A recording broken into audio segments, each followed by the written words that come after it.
Hello दोस्तों, हमारे YouTube channel Bandevi study में आपका स्वागत है।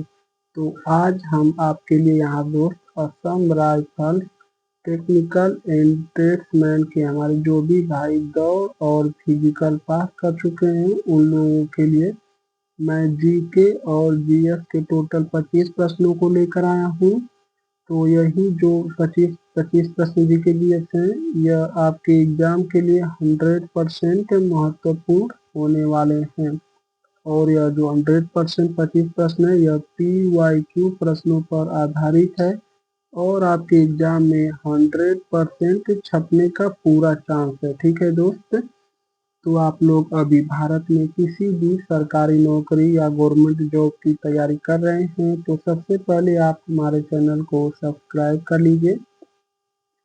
सब्सक्राइब करने से आपका ही फायदा है दोस्तों, क्योंकि अगर आप सब्सक्राइब करेंगे तो आप लोग को हमारे चैनल पर सही और सटीक जानकारी मिलेगी। आप लोग हमारे यूट्यूब चैनल पर जाकर टीए की भी भर्ती की जानकारी दिया हूँ, उसकी भी जानकारी देख सकते हैं। बीएसएफ ट्रेड्समैन की जानकारी भी दिया हूँ। सभी भर्तियों की जानकारी समय से और सही और सटीक जानकारी मिलती है। ठीक है, तो चलिए हम लोग शुरू करते हैं।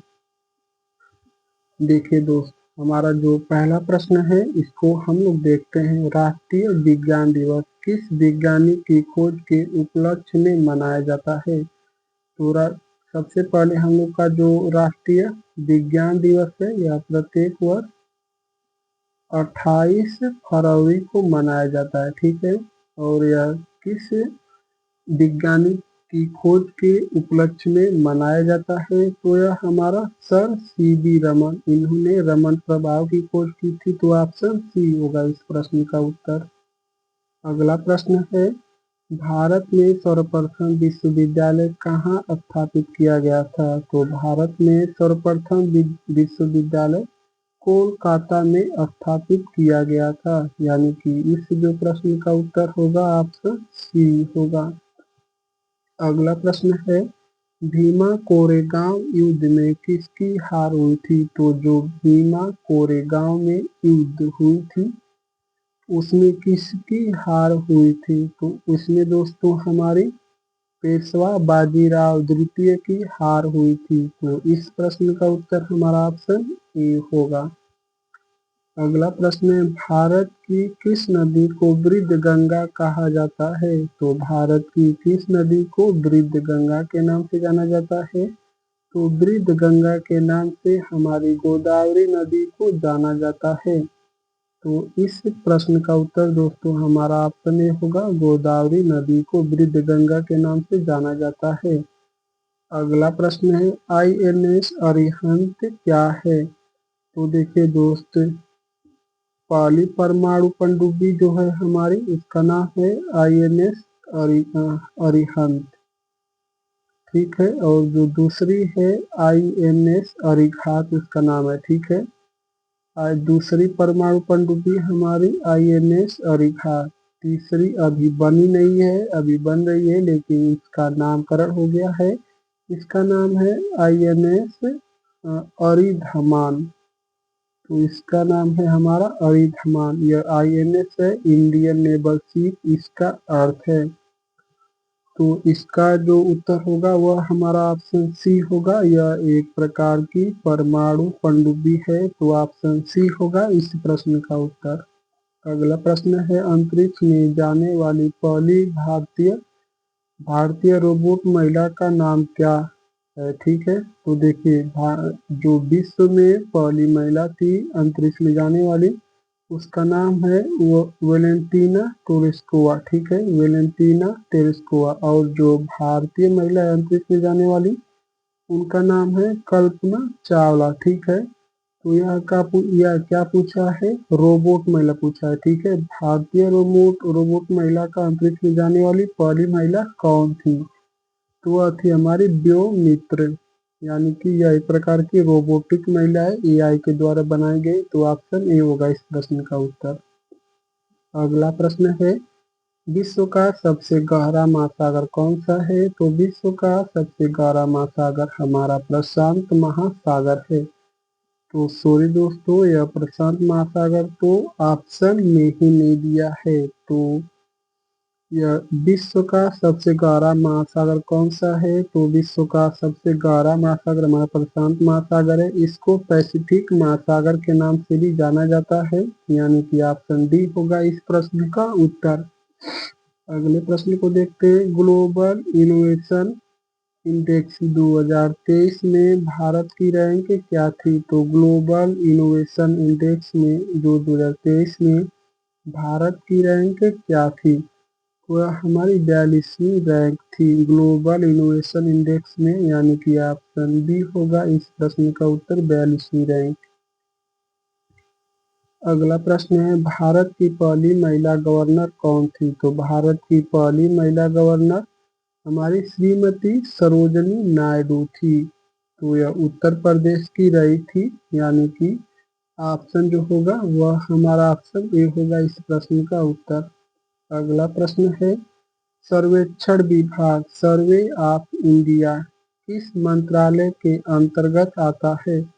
यानी कि जो हमारा सर्वेक्षण विभाग है वह हमारा किस विभाग के अंतर्गत आता है? तो वह हमारे विज्ञान और तकनीक मंत्रालय के अंतर्गत सर्वेक्षण विभाग या सर्वे ऑफ इंडिया आता है। तो ऑप्शन बी होगा इस प्रश्न का उत्तर। अगला प्रश्न है, मुक्तांगन मुक्तांगन किस क्षेत्र में कार्यरत है? तो यह जो मुक्तांगन है दोस्तों, यह किस क्षेत्र में कार्यरत है? तो यह जो है एक प्रकार का हमारा नशा मुक्ति क्षेत्र में कार्यरत है मुक्तांगन, यानी कि नशा से मुक्ति मुक्तांगन आप लोग को दिख रहा है ना। तो ऑप्शन बी होगा इस प्रश्न का उत्तर। अगला प्रश्न है, भारत का पहला इलेक्ट्रॉनिक वोटिंग क्षेत्र बूथ कहाँ बना था? यानी कि भारत में जो ईवीएम से पहला जो वोटिंग बूथ है वह कहाँ बना था? ठीक है, तो यह जो है हमारा बना था कोलम, यानी कि इस जो किस ऑप्शन में दिया है कोलम, यानी कि ऑप्शन बी होगा इस प्रश्न का उत्तर, कोलम में। अगला प्रश्न है, garden reach ship builders company कहाँ स्थित है? तो garden reach ship builders company कहाँ स्थित है? तो गार्डन रीच शिप बिल्डर्स हमारी कोलकाता में स्थित है। तो इस जो प्रश्न का उत्तर होगा वह हमारा ऑप्शन सी होगा, कोलकाता। अगला प्रश्न है, भारत का पहला प्लाज्मा अनुसंधान संस्थान कहाँ है? तो भारत का जो पहला प्लाज्मा अनुसंधान संस्थान है वह हमारा गुजरात के गांधीनगर में स्थित है, और गुजरात की राजधानी हमारी गांधीनगर है। तो ऑप्शन बी होगा इस प्रश्न का उत्तर। अगला प्रश्न है, राष्ट्रीय आय नेशनल इनकम की गणना भारत में कौन करता है? तो राष्ट्रीय आय यानी कि नेशनल आय की गणना भारत में कौन करता है? तो वह हमारी MOSPI करती है। इस प्रश्न का उत्तर दोस्तों हमारा ऑप्शन सी होगा, MOSPI। अगला प्रश्न, DRDO की स्थापना कब हुई थी? तो DRDO की स्थापना हमारी 1 जनवरी सन 1958 को हुई थी। तो इस जो प्रश्न का उत्तर है दोस्तों वह हमारा ऑप्शन बी होगा, 1958। अगला प्रश्न है, रानी की बाव कहाँ स्थित है? आप लोगों को यह कमेंट करके बताना है कि जो रानी की बाव है या कितने रुपए की नोट पर है। ठीक है, रानी की बाव कितने रुपए की नोट पर इसका चित्र अंकित है, लेकिन रानी की जो बाव है दोस्तों यह हमारी गुजरात राज्य में स्थित है। तो ऑप्शन ए होगा इस प्रश्न का उत्तर, गुजरात। अगला प्रश्न है 18, किस स्वतंत्रता सेनानी को भारत का नेपोलियन कहा जाता है? तो भारत का नेपोलियन किस स्वतंत्रता सेनानी को कहा जाता है? तो वह हमारा टीपू सुल्तान को भारत का नेपोलियन कहा जाता है। और दोस्तों इतिहास में पूछेगा तो वह समुद्रगुप्त को कहा जाता है। ठीक है, भारत का नेपोलियन यानी कि इस प्रश्न का उत्तर हमारा ऑप्शन ए होगा, टीपू सुल्तान। अगला प्रश्न है, भटके राही कौन सा सरकारी अभियान है? तो भटके राही कौन सा सरकारी अभियान है? भटके राही हमारा मानव तस्करी रोकथाम, यानी कि ऑप्शन डी होगा इस प्रश्न का उत्तर। मानव तस्करी रोकथाम के लिए हमारा जो सरकारी अभियान चलाया गया था उसका नाम है भटके राही। अगले प्रश्न को देखते हैं। भारत का पहला सैनिक स्कूल किस स्थान पर खोला गया था? तो भारत का जो पहला सैनिक स्कूल है वह किस स्थान पर खोला गया था? तो वह हमारा सतारा में खोला गया था। ठीक है, सैनिक है सतारा में, यानी कि ऑप्शन डी होगा इस प्रश्न का उत्तर। अगला प्रश्न है, प्रत्येक वर्ष वायु सेना दिवस किस तिथि को मनाया जाता है? एयरफोर्स डे भारत में कब मनाया जाता है? तो जो वायु सेना दिवस है वह भारत में प्रत्येक वर्ष 8 अक्टूबर को मनाया जाता है। और दोस्तों, भारतीय सेना दिवस प्रत्येक वर्ष 15 जनवरी को मनाया जाता है।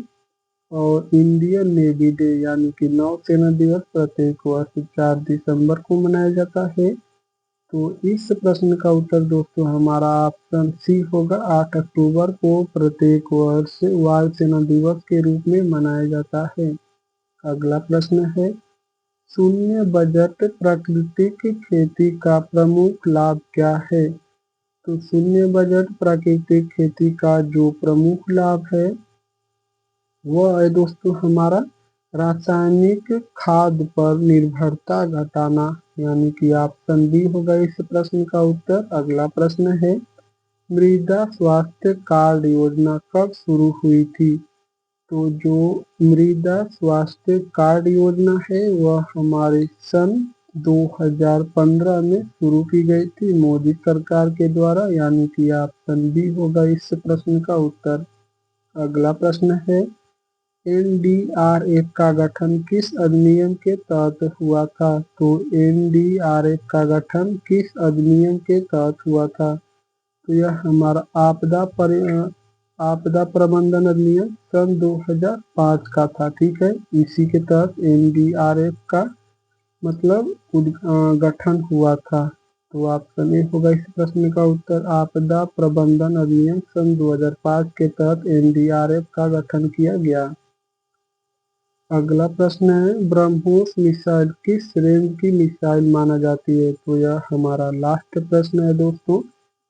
इस प्रश्न का उत्तर आप लोगों को कमेंट में बताना है। ठीक है, तो देखते हैं हमारे कितने भाई इस प्रश्न का उत्तर कमेंट करके बता पाते हैं। नीचे ऑप्शन डी भी देख लीजिए। ठीक है, उपग्रह रोधी है।